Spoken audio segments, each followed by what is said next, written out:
Welcome back to World's Football Onslaught podcast, episode 4.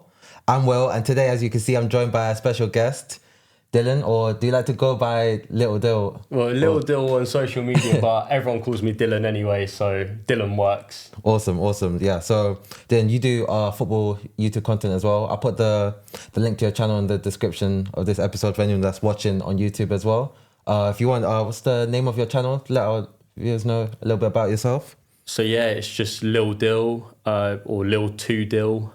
You can type in as well and that will come up. So as Will said, the link will be there. So you get a range of different content. So I also have a channel called Dylan Squared with my friend Dylan. So that's more generic stuff. But if you want football content like match day vlogs, for example, I try and go to a lot of stadiums, a lot of games. You'll see that on my personal channel. Nice. Awesome. So thank you for joining me today. We're here to break down another, not that much of a dramatic week in football. I don't feel like there's as much talking points as what I've been going through in the last few episodes. Actually, I feel like every time I usually do a pod, there's always like some dramatic last 48 hours just before I start recording, but it wasn't too much of a dramatic week, I think, across the board. We did have Europa League football, of course, but then we did have a very big talking point actually just en route to getting here. We'll get into all the big stuff later. So we've got the Carabao Cup shocks. Not that many shocks, to be honest with you, this week. Had a couple Premier League sides playing the Europa League. You had Aston Villa and Nottingham Forest getting the Europa League campaign started off. And, big talking point was a crazy Liverpool versus Southampton clash. Not a crazy game, but definitely a crazy ending. You was present at that game. I was so busy celebrating that I didn't even realise he got sent off. The guy next to me is like, lad, Ekitike's been sent off. I'm there like, oh my word, has he? He's forgot he's got a yellow card. I'm like, mate, no way. And when we were sat back, that, 4 minutes plus added time, I think it came to about 7-8 minutes. That felt like an hour. Genuinely, I was so scared we were going to concede. Oh my goodness, don't worry. We're gonna really dive deep into that one later on in the episode as well. And yes, as you were there, you got a lot of first-hand insights in that, so we'll get to unpack that and let everyone know what your thoughts are. And also, as always, we want to hear your thoughts as well. Please, guys, I think you guys have been ignoring my calls to action. Not many people been commenting in the comment section of the video, so please let me know your thoughts on the topics that we're going to go through. But we'll start off with the big breaking point, or talking point rather, of the Premier League. So West Ham have sacked Graham Potter. I do feel, unfortunately, it was deserved, probably a long time coming. But the big news is that we've now got Nuno Espirito Santos has been confirmed as the new West Ham manager. I felt like that was a bit of a no-brainer, in my opinion. What do you think about that? Completely agree. I mean, he wasn't great at Spurs, but I see Spurs as a bigger club than West Ham. And I think he was a bit out of his depth there. So I think where West Ham have played in European competitions before, I think he can do that with the way he did that with Nottingham Forest as well. I think that's his level. And that's no disrespect to Nuno. He's a top manager. But I think Graham Potter, yeah, he deserved to go. And you're right, Nuno is the right appointment in my opinion. Well, yeah. Well, the thing with West Ham is right now they look to be... If you're looking at the start to the season they've had, they look like the worst team in the league right now. I know they did get a decent result a couple of weeks ago. I'm trying to remember who they played against, but they managed to get a decent result. Oh, it was Nottingham, wasn't it? Nottingham Forest. I'm trying. Was it that 3-0? Yeah. And it was away as well. Honestly, yeah. So I'm pretty sure that was against Nuno, and then he's gone. It's like a 360 moment there. Oh yeah. So obviously now he's the new manager. I felt like I was never in favour of Nuno even being sacked by Nottingham Forest, to be honest with you. Yeah, but we knew with the owner relationship there, it was bound. It was like a ticking time bomb. He couldn't stay. That's it. And I think Mr. Marinakis, he's a very harsh man. He's ruthless, isn't he? And then he's got that Greek connection with Ange as well. So I think for him, he'd rather have someone that he gets on with rather than Nuno. Like, you wouldn't think that if a manager is on the way to get any sort of European football, the owner would come on the pitch and tell him off, oh, you've dropped out of the top 4 for a team like Nottingham Forest. They came up, a couple seasons ago, got a whole new team, and then he's running onto the pitch having a go at Nuno. You could see that there was some sort of heated tension there. He's even doing press conferences as well. He's an owner. When have you ever seen John Henry do that for us? Honestly. I think the only time he's done anything like that was when we was gonna start up that Super League and then he had to do the apology video. Like that's the only time he really shows his face on camera. Honestly, that's what I'm trying to say. So as you say, I think in terms of the progression of Nottingham Forest, it would have been safe to keep Nuno, even though he had a couple bad results this season. I think he would have improved and he would have done better than Ange has been doing at the moment. But yeah, with West Ham, I think they have good players. They have a good squad. And it's just a shame that Graham Potter couldn't get, much out of them. Because last season, everyone was saying, look at the transfer window they had. Honestly, I felt like it was a weird one though, because with West Ham, I feel like they've had a couple ambitious windows in the last several years, but they don't tend to pan out, even though they won a trophy just a few years ago. But yeah, a lot of their big summer windows, they don't really go the way they as expected. I'm even thinking guys like Sebastian Haller, for example, they spent quite decent money on once upon a time. It's quite rare that they spend big money and the players work out, unfortunately, for them. That Scamacca was another one. He didn't work out. Even Mikel Antonio came out saying, you can see he's a good player, but he's just not West Ham level. It's quite harsh, but yeah, I think West Ham, under Nuno, they can definitely get on the rise again. Because was it Lopetegui? Is that how you say his name? Julian Lopetegui. Yeah, because I never rated him at Wolves, and then when I saw that appointment replacing Moyes is he's like another Nuno, where he takes a okay team and he makes them better. Look at what he's doing with Everton now.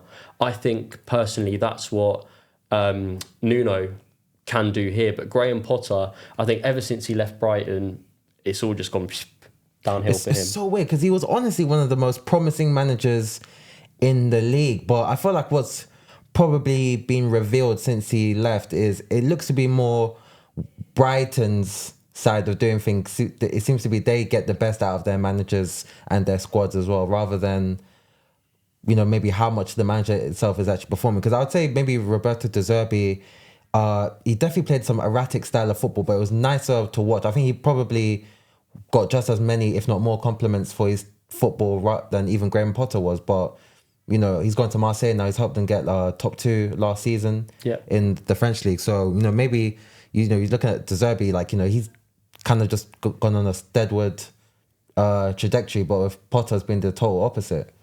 I wonder if Potter goes to Europe and tries there, we could see what happens, or to the Championship. And I'm not trying to disrespect him here. I know it's a crazy statement, but I think post Brighton, it's just not worked out. Like, look at Frank Lampard, for example. Like, he went to Chelsea, and don't get me wrong, without a transfer window, he got top 4. And then after that, things didn't go amazingly. And then when he's gone to Coventry now, everyone loves him. Like, Championship, I think, is his level. But then when he's in the Premier League, even Everton, he struggles a bit. I feel like Potter could do the same thing.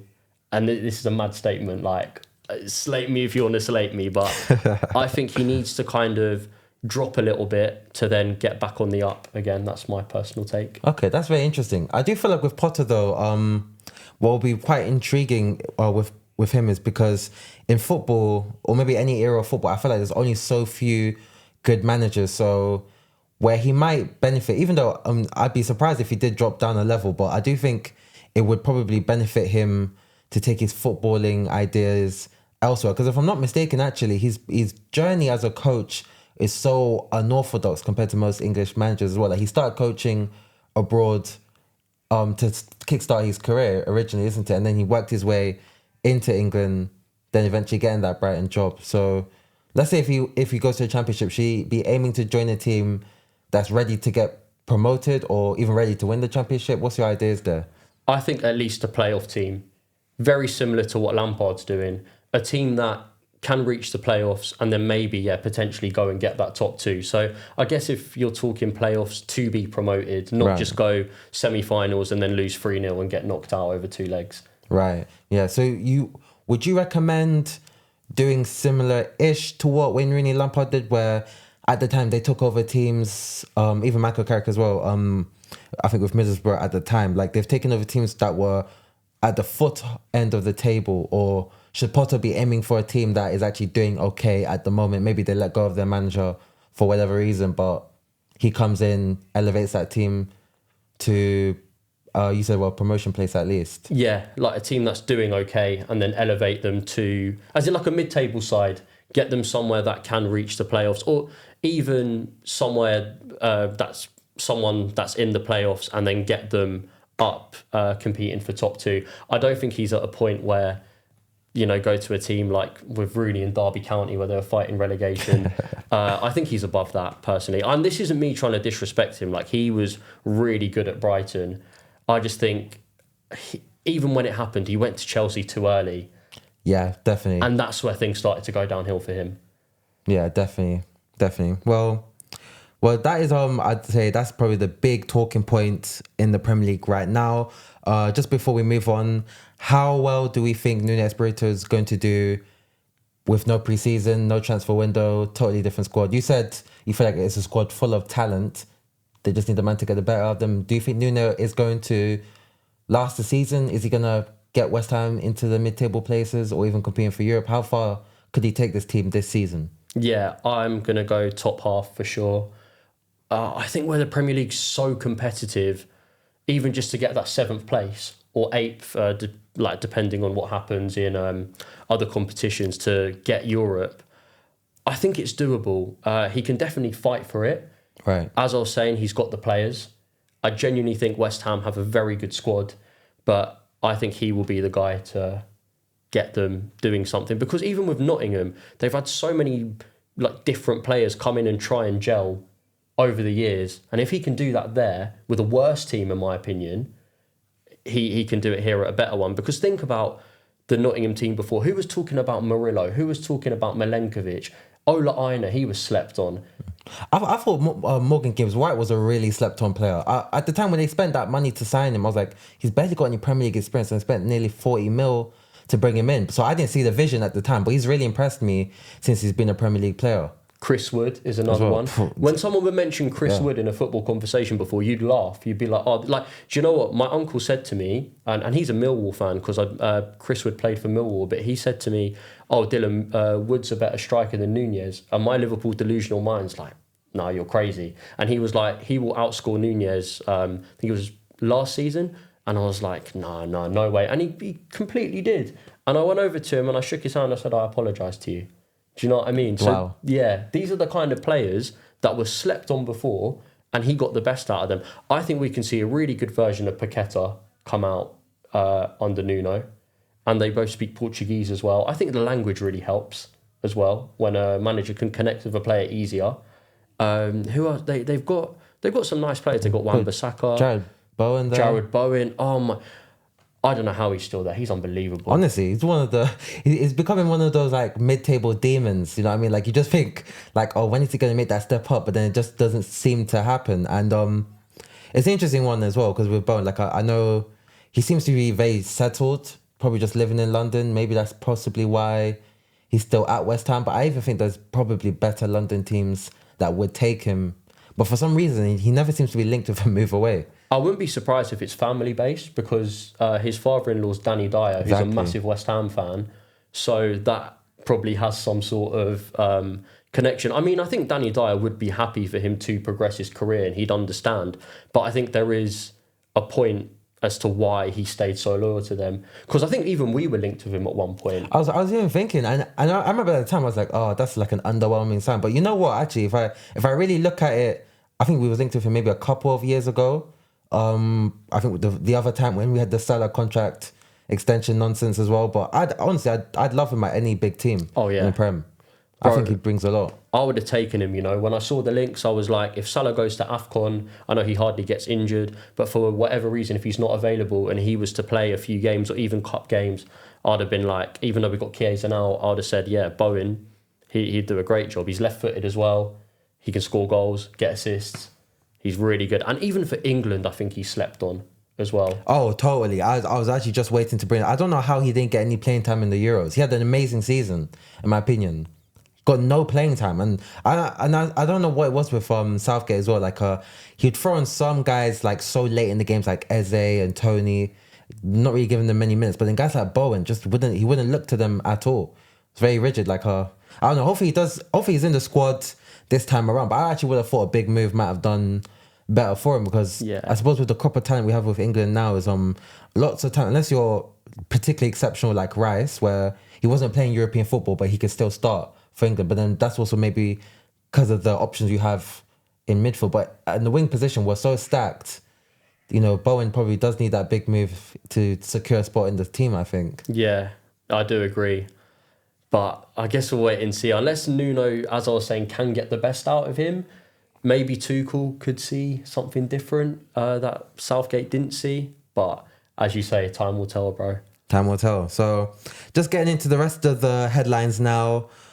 We've got a number of games that took place in the Carabao Cup.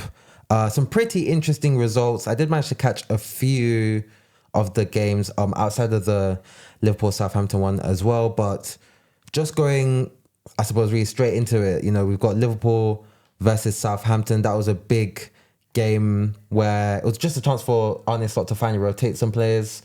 There's definitely a big talking points there, even outside of the goal. We had Giovanni Leone make his debut, but then barely, like maybe 10 or so minutes to go, was on the sideline. At the time, I didn't even think the injury was as horrible as it ended up being. But yeah, he's done his ACL. There's a slim chance he returns right at the end of the season, but if that could maybe be the only time he plays this season. I was in the Annie Road lower, and it was on my side as well. Whoa. So I saw it. So he went in for the tackle, and obviously, like, he won the ball, and all of us are like, yeah, come on. You know, we're getting really, like, heated up, excited, and he's just laying there, and we're all kind of looking at each other thinking, oh, no, because he looked untouchable in that game. I know it's only Southampton, but he was unbelievable. I don't think the kid stepped a foot wrong. And then when we see the stretcher come, we're all thinking, oh no, like this is only it's gone from bad to worse. And then seeing him come off was just horrible, because you think, you know, he's come in, he was spoken about as a talent. I know there was links to Juventus as well. He chose Liverpool. It's like the first game that he plays. He does so well. And then the poor guy's got to wait a year to play football. And some players don't come back the same after an ACL. Exactly. And he's very so early in his development as well, where actually I think the only one I can really compare to was probably Florian Wirtz. Like he started off like, you know, playing blinders like every game for Leverkusen, became quite important very quickly. Then he had that ACL injury, had to wait a long time. Then he came back and still managed to pick up from where he left off. But, you know, Leon's 18.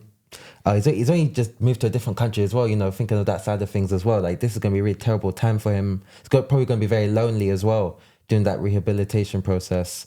So I suppose, as awful as it's to say, you know, we really have to start looking at who we bring in to replace him. Like, you know, does that make signing a CB, you know, imperative in January now? I actually think it needs to be a 2021 job of we need two.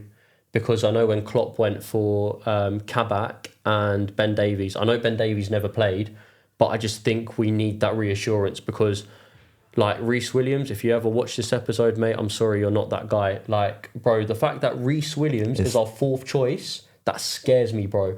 Like, if we want to rotate the team and we want to play our third and fourth centre-back against Palace, they are going to thrash us. Like, if we have Mateta, because Palace are going to want this trophy, I think, in the Carabao Cup. And these are the games where Reece Williams will play. If we have Mateta, Sarr, even Yeremy Pino running at this guy, bro, he's going to look lost. Yikes. That's what I'm saying. And then another kind of risk is, imagine Konate gets injured because he's injury prone. Then there's two guys left that aren't Reece Williams. I think we need two in January. And Gahey, I think he has to be one of them. Spend that 20 mil. Don't do a Real Madrid. Just go for him. I don't know if you agree with me. Oh, I do actually. I was of the opinion. I think maybe a couple episodes ago, I was covering Gahey. I thought had he signed, that probably would have been an all-time great window for Liverpool. I think Liverpool just one CB away from the perfect window. So outside of that, even though obviously just bringing so many high-class players, I did think, honestly, without Gahey, it wasn't a perfect window. With him, it would have been. I do like the idea of Gahey joining the team, but my worried now is there's going to be more competition for his signature. Because I know, like, honestly, the day after the window, I was already seeing links to Bayern, Real Madrid, Barca. All these teams want to sign him for free. All of those teams have history of signing good players for free in recent years as well. So for sure that they're all going to have their eyes on him. Do you think Liverpool can still get him? Yeah, for sure. I mean, I know going up north is so different from being down south. I mean, we both live in the south of the country, and when we've been up north, you can see it's like a totally different world. But honestly. It's still England. He knows the league. I think he's very suited to the Premier League as well. Of course, you've got the glamour of playing for Real Madrid, but look at Trent, for example. He got benched after match week 2. He's not guaranteed to play there. And I think Konate's gone, if I'm completely honest. I hate to say it. Do you know something? I feel like, I don't know why, but the last few months I've been quite sure Konate is probably going to have his last season. But recently the delusion has just kicked in. Like, I just think I have this slight feeling he'll stay. But it's so annoying because it feels like anytime we have someone playing good, they always get linked to Real Madrid. I'm even seeing Ryan Gravenberch links to Real Madrid now that, we got to extend him. It's like, it's just so irritating, man. Like, honestly. Like, I know we do it to some other clubs, don't get me wrong, as Liverpool, but, you know, like, we terrorise Newcastle for it. but this sort of thing where anytime somebody is good for us, Real Madrid linked straight away, so jarring. But that is honestly the case, isn't it? You know, we're trying to get to that consistent Champions League winning status that, like, Real Madrid have, but, you know, every time we want a player, they want a player. Every time we got someone good, they want to get someone good. So that's why I'm a bit worried. If they get involved, is it going to turn Gehi's head? I'm not sure. And I know he's a real professional as well. I think he wanted us, and he would still... I think as well, if it comes to the end of the season, we don't get him in January. I think if we win the league or we win a Champions League or something, that will look glamorous. And I think he will want to still head in that direction. I think another thing as well with Gehi is... Van Dijk's he'll only have 1 year left of his contract next year. Could he be that replacement? And then again, as I say, if Konate goes, then he will be the starter. And another good reason to bring in a top quality centre-back is the competition. Because I don't know if you've noticed as well, with our midfielders this year, you've got Gravenberch, you've got Soboslai, Vert, and you've got McAllister. They're all playing today, but in an ideal world for them to all play in midfield, that can't happen. Exactly. So they've got to keep performing. It's the same way Konate probably sees Gehi and thinks, oh no, I've got to step up my game. I'm not guaranteed to start. And that's what we need to have in all positions, in my opinion. Look at Kirkes, he got dropped. Honestly, to be honest, this is probably the first time in an extremely long time that we actually have this wealth of options. And I think what you just said is perfect, because for me, Dominic Szoboszlai is probably playing his best football since he joined the club. And it's no coincidence, somebody just come into the spot where he used to be playing all of last season. Now he's got to prove that actually, no, I'm the guy who should be playing there. Even if you play me right back, I can still outperform the guy that's playing in my spot. And then you even got the likes of like a Curtis Jones as well, who's not been starting yet. Obviously played against Southampton, but not starting in the league. He's going to want a piece of that action as well, playing as an attacking midfielder too. It just makes you hungrier as well. And I think Gehi knows as well that the Premier League, in terms of level, is the best league in the world, in my opinion. So I think he'll want to stay here. Okay, perfect. Well, just looking at the other games as well, just seeing Arsenal they didn't really rotate their team well. It was a comfortable win, but I was looking at the starting 11, like, you know, they had the likes of Martinelli, Bukayo Saka starting that game. Their midfield, they did rotate, but then at some point, either substituted on or starting, most of their usual starting 11 featured in that game at some point. And I was confused, and I was looking at some Arsenal content creators and what their opinions was, and I agreed with a number of them that said, I'm not sure what Arteta was thinking playing so many of his usual starters. Like, they should be blitzing Port Vale even with a rotated team. Yeah, I agree, because I was flicking channels between all of the games, and when I saw that as well, I was well confused, because like Saliba got minutes, Gabriel got minutes, and I thought, they have so many defenders. Yeah. Even with their like 7th and 8th choice, they would still probably keep a clean sheet. Port Vale had nothing to offer, at all because they have about 8 centre backs. Genuinely, yes. So I was lost. Does he want to keep the players fit? I don't know. I was happy to see Max Dowman though. That was nice. Yeah. You know, to see him get some minutes. I missed Eze's goal, but it was a good finish from Trossard at the very end when he scored. But as you say, I don't know. Even Marino was there. Who else played? I'm trying to think. I know Gyökeres came on. Yeah, and when Neri started, that's the type of game I feel like Neri should be starting. Even Trossard as well. I think he came on to the pitch. I don't think he started. Yeah, like I was even seeing.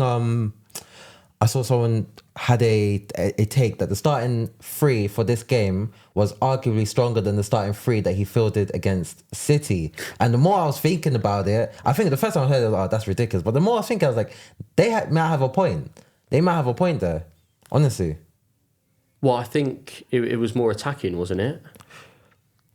I mean, I guess so, but not even that. I'd say like just the quality of the starting trio. I thought against Port Vale, I was like, oh, it could be this. Should have been the front three. Should have gone with against City. Like obviously that's Man City, and then this is Port Vale. So I don't know. But especially with Bukayo Saka, I've never really understood the obsession Mikel Arteta seems to have that he has to play every game. He just has to feature every single game for some reason. My thought on Saka playing was he's just coming back from injury. So I think against a team like Port Vale, where they're not going to press you as hard, they're going to want to sit back. It can ease him into being fitter. Right. I think with Madueke playing really well as well, Saka's going to want minutes, I think. And he's going to... I'm not saying Madueke is going to take him out of the team, but I've seen so many Arsenal fans be like, we haven't even missed Saka. They've literally said, like, Madueke's been so good. I think he's been all right. I don't think he's been Saka level. I feel like they've been exaggerating a little. Yeah. Because I feel like it was almost making me think, wow, were they starved of someone that could take on a man for so long that... Because Madueke is not even... I think... To me, the same issue I had with him at Chelsea is the same thing I still have with him technically at Arsenal. It's the end product. Like he does do a lot of the stuff well before the end product, but still, like he's not really getting loads of assists or goals yet. So I don't know if he's gonna bench Martinelli long term. But definitely he's a decent player to have fill in for someone like Saka, I think. I think when you see him on the right compared to the left, he's a lot better. For sure. He's very direct. And to be honest, in today's game, he is a breath of fresh air because wingers are a lot more robotic than they used to be, in my opinion. He looks at his left back and goes, right, I'm going to beat you and I'm going to see what happens. And I think sometimes Madueke's decision-making can be a bit questionable. And as you say, his end product isn't very good, which is why he's not scored any goals. I think with Saka, though, upstairs, he's just so intelligent. He's direct. I don't think he's as direct as Noni, but his decision-making's way better and his finishing's way better. With Arsenal fans, I don't know how you think Madueke's filled his shoes completely. I don't understand that. Well, anyone who agrees or disagrees, please let us know in the comment section how you feel like Madueke has been performing, if he's been a decent understudy for Bukayo Saka or not. And I just wanted to move on to... I'm not going to focus too much on the Carabao Cup ones, but just one more I wanted to look at was Chelsea's game against Lincoln. I was following quite a bit of that game as well, and they had a torrid first half. They went into halftime 1-0 down, and honestly, they were shockingly bad. But then I think Maresca taught them a new one at halftime because they scored 2 within the first few minutes of the second half. Didn't necessarily play way better after that, but they took more control of the game and held on. But right now, Maresca, especially where he has some really questionable decision-making against United, like he got that early red card and then it looks like he hit the panic button. Where do you feel like Maresca can take Chelsea this season? Because I think, to an extent, I think he's a decent manager, but I think his lack of experience at the top level is probably going to be found out very soon now, because now he doesn't have the best squad in the European competition like what he had with the Conference League last season. Chelsea fans, don't hate me, but how these guys got the run that they got to get to the Club World Cup final, I don't know. But they played brilliantly in the final, but to me, arguably avoided a lot of the very good teams in the build-up to that final. So to me, I feel like Maresca has to take this team into comfortably getting top 4, going far in the Champions League. Do you think he can do that? Well, top 4, top 5 depends on the Champions League spot that's given. I think that's doable, yes. They have a massive squad. And I think with Chelsea, it's a case of if you take one player out, there is a player just as good. But I don't think they necessarily have world-class players, if you get what I'm trying to say. I mean, Cole Palmer. I say they have... actually, I think on the other pod that I do, actually, this was brought up, like, there's a friend of mine, he's very adamant Chelsea have 5 world-class players or players that he felt like would start in most teams. So I wanted to listen for you and just see if you agree or disagree. Go for it. They think, Cole Palmer, I think, is the obvious one, but they say Reece James...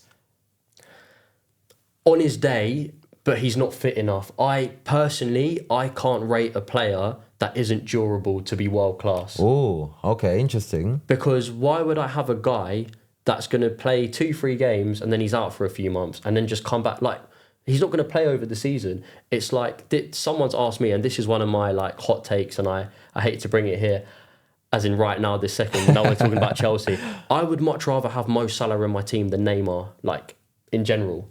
Because Mo Salah, he's going to be there week in, week out for you.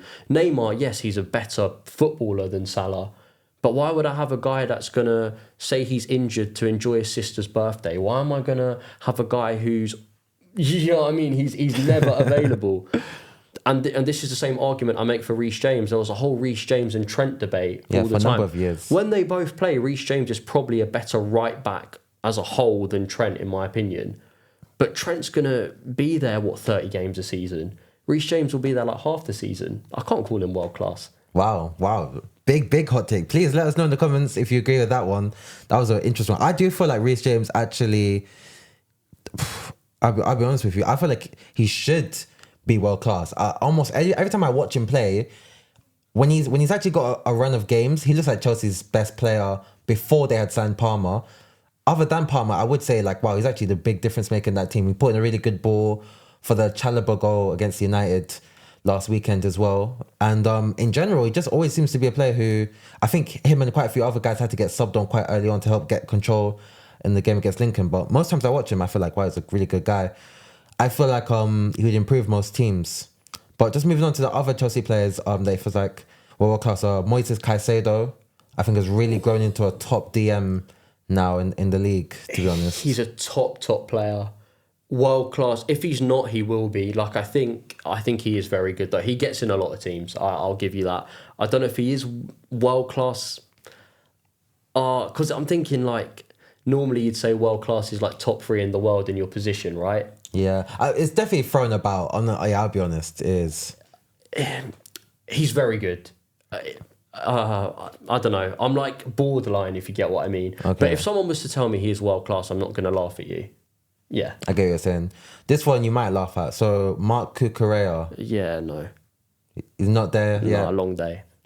He's had a strong 12 months though, I'd say, ever since the last Euros. He looks to have improved a lot under Maresca, just showing more shades of how he was balling out for Brighton.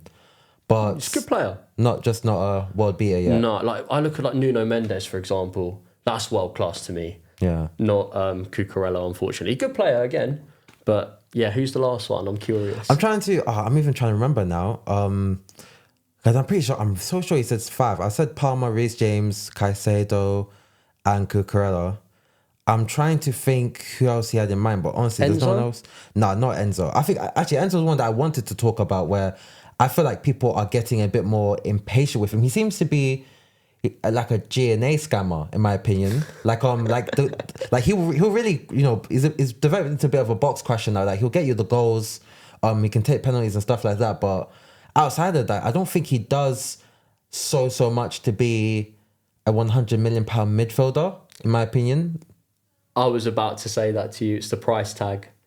I think when you look at a price tag and you look at a player, that's where the judgment really comes in. I think with Caicedo as well, because he costs so much, he costs a similar amount. Now that he's grown into it, everyone's like, oh yeah, he's worth the money. Yeah, they almost never mention the money now, actually, funny enough. Yeah, but that's what I mean with Enzo. He's decent. He's not an £100 million player, no way, but I think he's all right. He does the job. As you say, yeah, he's a bit of a GA scammer. But yeah, he's not bad at all.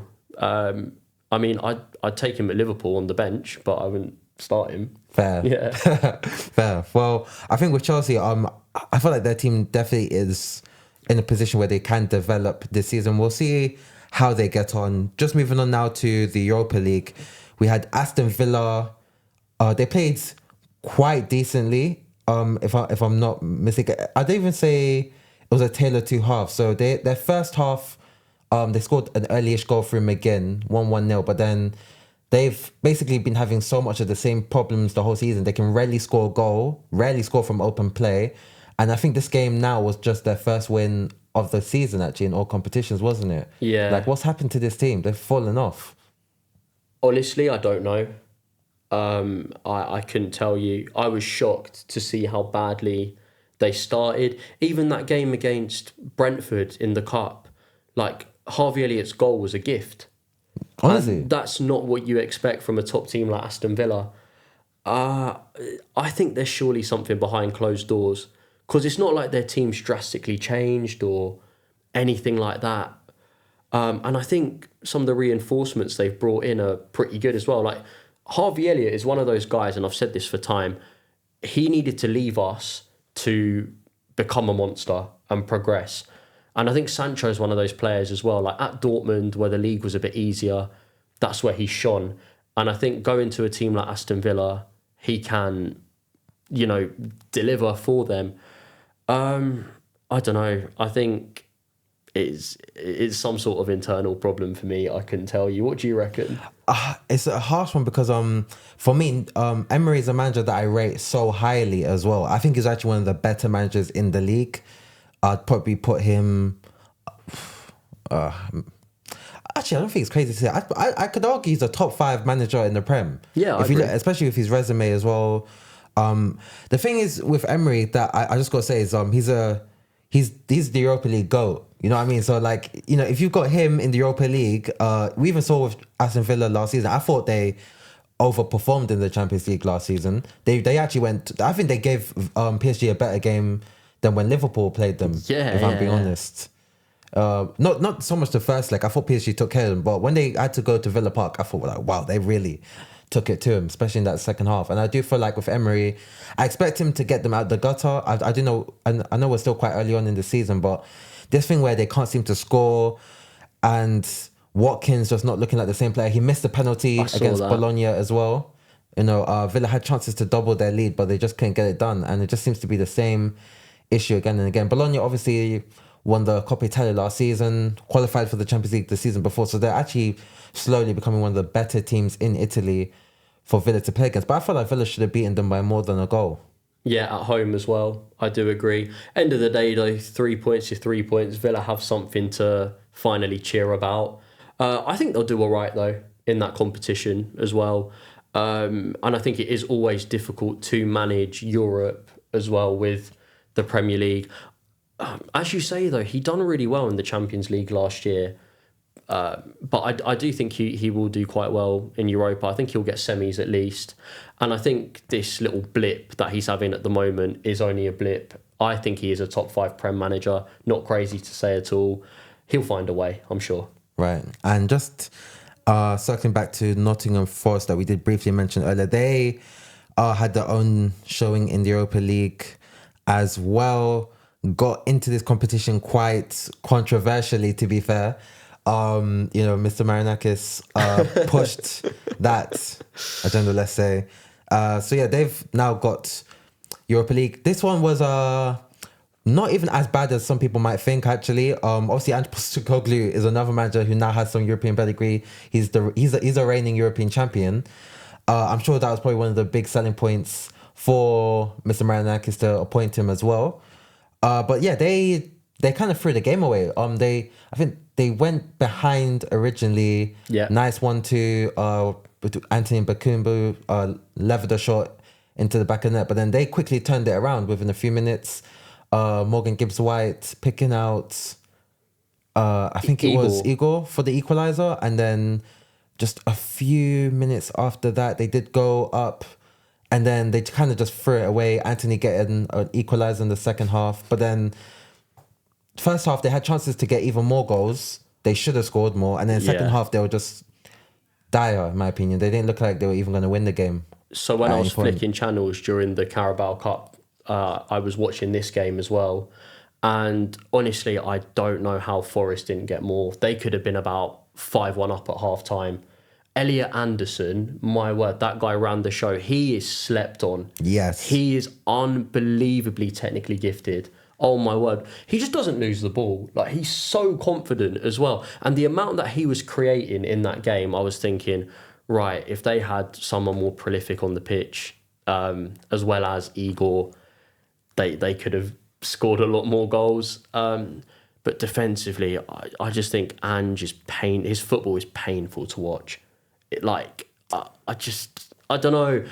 He needs to adapt more. He needs to come up with new ideas. You can't just play this kind of football and think, yeah, I'm going to win. No, it doesn't work like that. Honestly, it's kind of like, and it's so, I feel so disrespectful to say, because he's actually won a lot of trophies in his career. But I think if we just say it how it is, you judge a manager on all levels by what they can do at the level they're coaching at. He's a Premier League manager now, has been for a couple of years.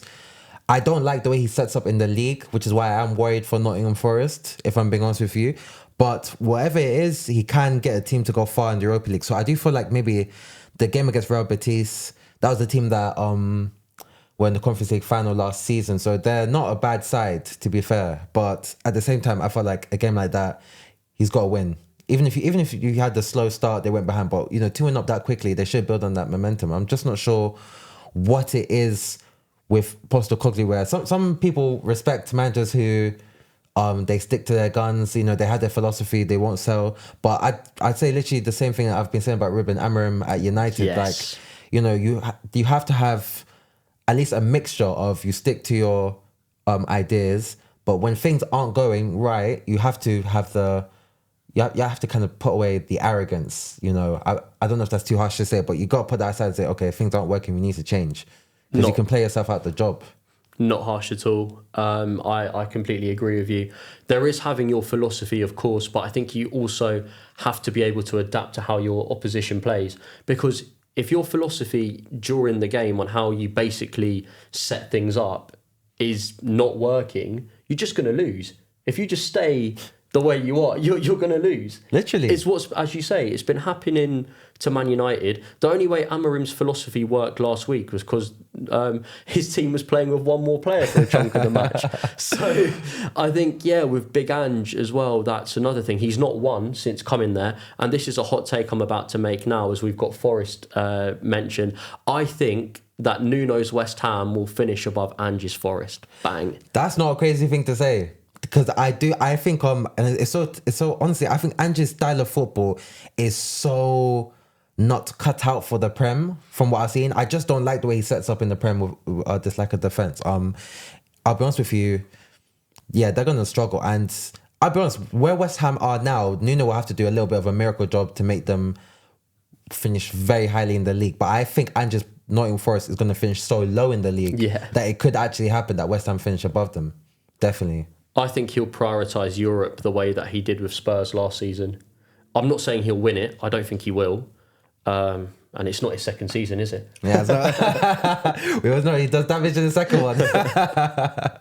It's true. So the game now, just saving for us to really dive into, raise some of the bigger questions, is of course the Liverpool Southampton game. It wasn't just a game. It was one where lots of questions were raised about discipline. Obviously we did talk about the injury to Leone, but we do have to start off with, well, I suppose the Liverpool strikers. You had Alexander Isak starting again, got his first goal for Liverpool.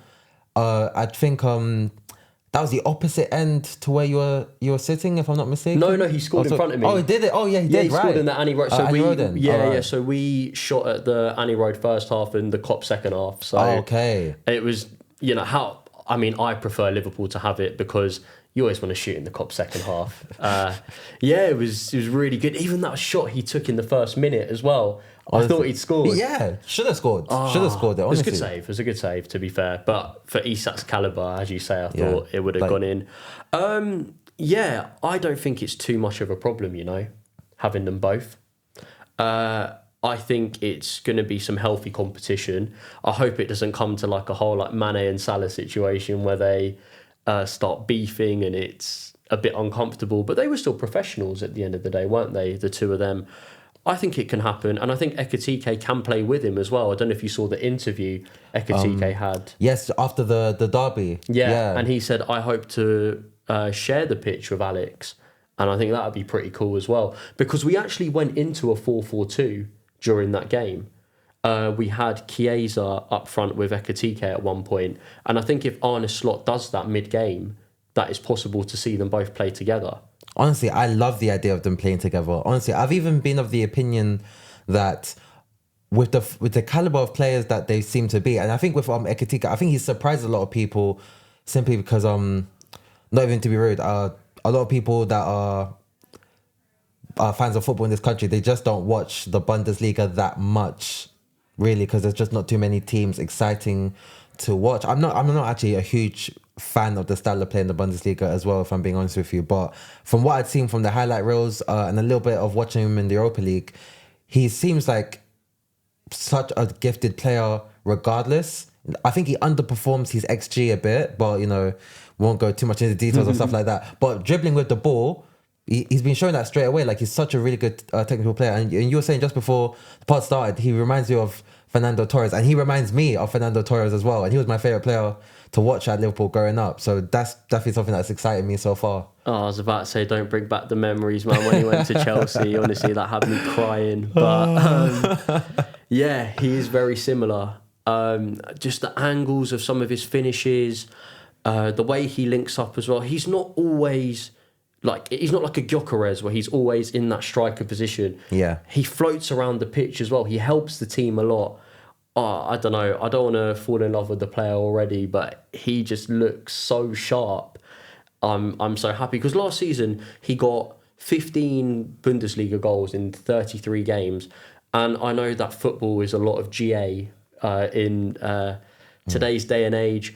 So seeing that, a lot of people were thinking, "Oh, is he really like a £90 million striker?" Yeah, I don't know. He had 20 in all comps, to be fair. But even then, still, like he's only just now broken into the front team. I think because of an injury to Cherki, so he replaced him. So yeah. I suppose for him, it's probably at the time I was thinking like, oh, this is maybe a better move for him than it might even be for us because it's a World Cup year. It's obviously you're a Liverpool player. You've got a stage now to perform, getting a World Cup squad. But to be honest, it looks like an amazing deal for all parties. I feel like we gave good money to sign him. We needed a striker, and he looks ready to do the job. That's what I'm saying. I think that it's paying off because a lot of rival fans, when he first came, no one knew who he was. There's like other creators saying, oh, he was a flop at PSG and all of this and that. And, for me, whenever someone signs for Liverpool, I'll always have full faith. Doesn't matter how bad you look. I'm like, okay, even if I don't think you're going to succeed, I'm going to root for you. It does not matter. I think anyone who sees a player get signed at their club and go, oh, I don't want you, it's pretty plastic, to be honest. You've got to always back your players. Honestly. And the fact that he's come and he's shocked so many people already, it just makes me excited. Honestly, I'm so glad. So, obviously, being in the stadium, I did want to ask you a bit of what the mood was like in the stadium, particularly when Ekitike got sent off. I thought obviously it was an easy goal for him, but with Ekitike, what I'm loving with him is he just has the instinct to be right place, right time. There's no mistaking that goal was basically all Federico Chiesa setting it up, but he scored, took off his shirt, got the yellow card. It was an interesting decision to do, in my opinion, as well. Showing his shirt to the crowd. It seemed like he wanted to make a statement, like I'm here to stay. Ironically, not he's not going to be in the game today because he's serving a ban, but just sort of like almost not announcing himself, but just saying like, oh, don't forget about me, just because I didn't start and all that. Like, what was your take on him doing that? Do you think he actually forgot that he had the yellow card already as well? Yeah, and I had that bloke next to me who I mentioned before, and we were like, oh, why did he even get booked in the first place? Because obviously it was simulation, but I haven't watched it back. But the first challenge looked like a 50-50. So I was shocked that he even got booked in the first place. I think he forgot. the guy next to me thought he forgot as well. And to be honest, I did as well when he did that. Because I was turned around, I was like celebrating with this guy and like the other people next to me. And then when I see him go through the tunnel, I'm thinking, yo, like, what has just happened? Yeah. So I actually missed him putting his shirt up. Oh. Because I was just going from the bonkers. celebrations. Yeah. But then when I saw it, I think he is trying to make a statement. I don't know if he was doing a little bit too much. If I'm honest, I agree with Onslaught. Onslaught's so Dutch, isn't he? As in with how he's very like direct and straightforward. I love that about him. The 2 weeks' wages is a little bit harsh. Yeah, I don't. You know, actually, I dropped a comment about that on the fan page. Bare likes. Oh.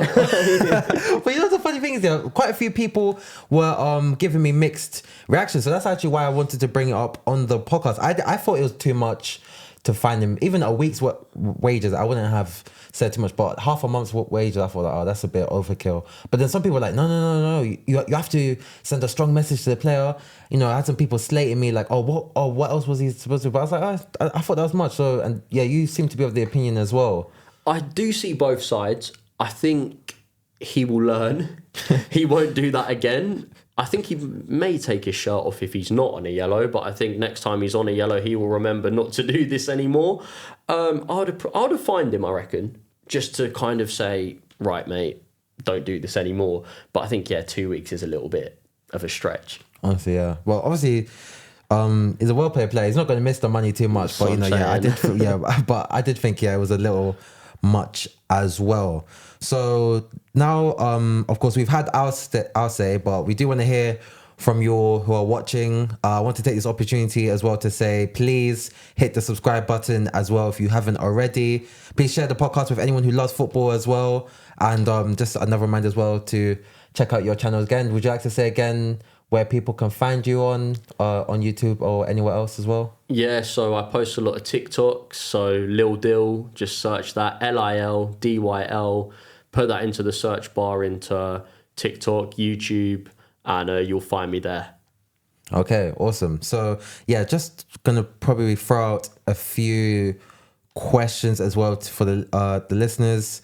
How should the clubs be treating this Carabao Cup this season? You know, I think Carabao Cup is kind of often talked about as like the FA Cup's ugly sister, you know what I mean? Like, you know, everyone or the Prem's ugly sister, like, you know, the biggest teams, so to speak, aren't supposed to care too much about the Carabao Cup, so supposedly. But I've always been of the opinion, I love any trophy. I never cry if you know, my team loses the Community Shield. But outside of that, honestly, any trophy, I'm so up for it. And I would like to see Liverpool go far in the competition again, because obviously I feel like we've got unfinished business losing the final, but then obviously winning a couple of the most recent finals. If I'm even being honest with you, in the last maybe 10 years, it's only really Man City and Liverpool that have consistently been doing damage. I know United have been to a final recently and won against Newcastle United, but Newcastle United themselves actually have been to 2 finals in about 3 years as well, if I'm not mistaken. So yeah, where would you like Liverpool or any other big team to have this Carabao Cup in their priorities? Do you think Liverpool should be looking at other priorities instead? I've got Isak's mentality, bro. I want it all. Want it all? I want it all. Do you know what? I was at the Community Shield, and even before the game, you can ask any of my mates. I said, it's the last pre-season friendly before the season starts, so I'm with you on that. I went home and I wasn't even mad. I was like, cool, we lost on penalties. It was just an extra match of fitness for our players. I literally don't care if we win it or not. But Carabao Cup, it's a major. Yeah. And do you know what? I've seen this before and I stand by it. It's like Valentine's Day, bro. If you're in it, you care. If you're not in it, you don't care. Do you get what I'm saying? I know exactly what you're saying. It's true. It's true. Like for me, I was I'm always annoyed to see a rival club win it as well, because it's a competition I respect. I've never really been one for Mickey Mouse competitions, because it's like because I think Jurgen Klopp has even said himself, like, you know, why care about what other people have to say about it? Because if you were in it, you'd be celebrating just as hard as us, you know, times when Liverpool have won it as well. So, and even Pep Guardiola, he's a serial winner, but you could see for a number of years he takes that competition really seriously. You know, he likes getting that first, you know, winter trophy in. You know, and I actually think it helped set the tone for the season, because I'd say after Liverpool got knocked out of the Champions League, I felt like that was on penalty shootouts. We played a team who ended up showing that they were a proper world-class team. So I didn't feel like it was anything to cry about. I can always respect if a good team beats Liverpool, but that Carabao Cup final, that just left a bad taste in my mouth. And I felt like after that as well, you could see Liverpool struggle to... Okay, maybe not actually struggle, might be a bit harsh, but I felt like Liverpool's football before the Carabao Cup final, not night and day, but was significantly better than some of the matches I was seeing afterwards. I felt like we were stumbling a little bit for quite a few days. I mean, a few games. Yeah, I completely agree. And that final against Newcastle, that was absolutely unacceptable. Shambolic. And Chiesa, he was the one guy, you could tell he wanted it, and he came on and scored. And what I don't get, even with Slot today, is why he underestimates the man so much. You can see, I'm not in their dressing room, so I don't know, but you can see the man works so hard, and he loves Liverpool. Honestly, he loves the club. It's so easy to root for him. Exactly. And I don't know why he didn't come on earlier. I'm not going to dwell on the past. Newcastle were the better team. We got this by Isak, you know what I mean? He could do that to Newcastle now going forward. But yeah, they were easily the better team. And I think sometimes in games like that, Slot's in-game management has been generally really good. But sometimes in games like that, where we're playing terribly, some decisions could be tweaked, I think. And that hurt. And that PSG game that you mentioned, we lost to the champions, bro. Do you know what I mean? Like, and we lost to them on penalties as well. Arsenal beat them on GA, you know what I mean? They beat Aston Villa, and the final was a breeze for them. And they are still a very, very strong side.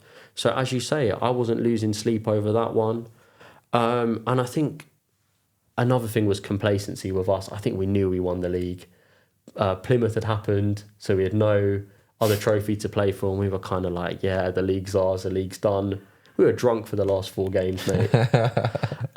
So true, honestly. But yeah, going back to the point of the trophies and the Carabao Cup, 100% we should go for it. And what I love is that it gives other players an opportunity to show who they are, to make those statements, like Chiesa, like Jones. Sorry, I'm talking about Liverpool only, just because I can relate to. Even Georgi Mamardashvili, if I've said his name correctly, that goalkeeper, even for him to show, this is who I am. I'm here to be number one. And he said that. I want to replace Alisson. He probably won't until Alisson goes. But it's good to see players like that show that they're worth playing minutes in general. Yeah, so there's some brilliant debates there. I'm hoping to see the comments will be buzzing with different opinions, hopefully. Please let us know your thoughts in the comment section as well.